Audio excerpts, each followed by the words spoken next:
lights down low. So one thing I've been doing for years myself, and how I got into this, when I got interested in recording, I realized that when I started songwriting that I could demo my songs.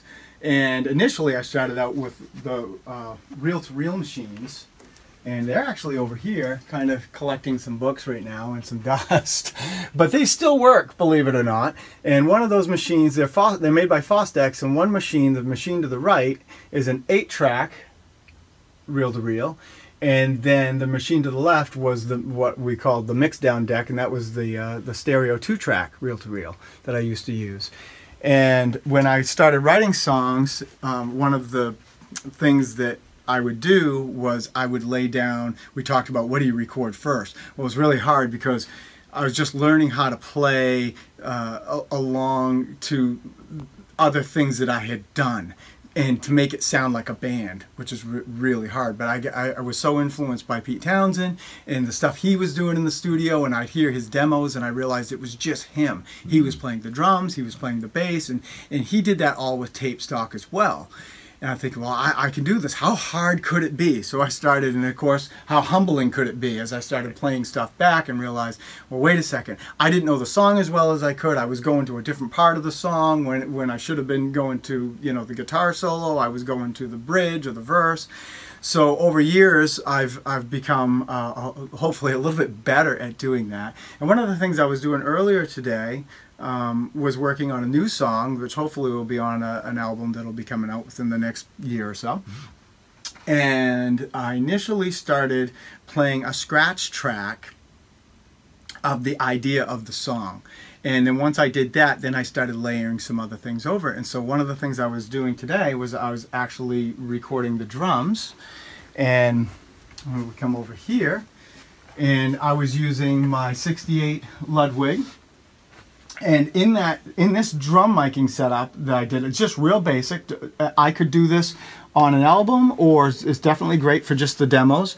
I'm using one snare drum mic, one kick drum mic, and one overhead mic.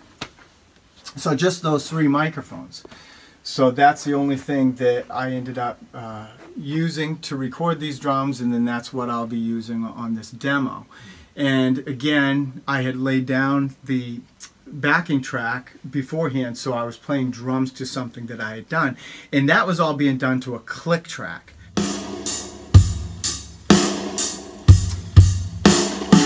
And added a bass guitar.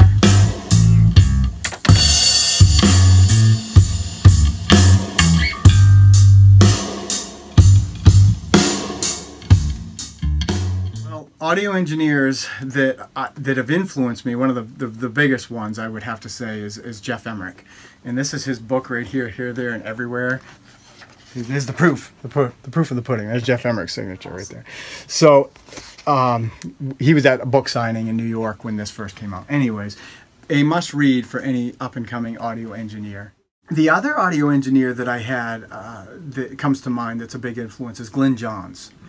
And it was always interesting to me that not only the work that he did, say with The Who, but he also did a lot of work with the Eagles, and how different those 2 bands sounded to me. And that's what led me to start really developing an ear for engineering styles. This is actually that Rhodes piano going through some modulation effects. Again, being influenced by the Beatles and things like that. There are no rules when it comes to recording. That's right. So I said, geez, I just want to add a little pad in the background, and I used this Rhodes, and I just made that little wow.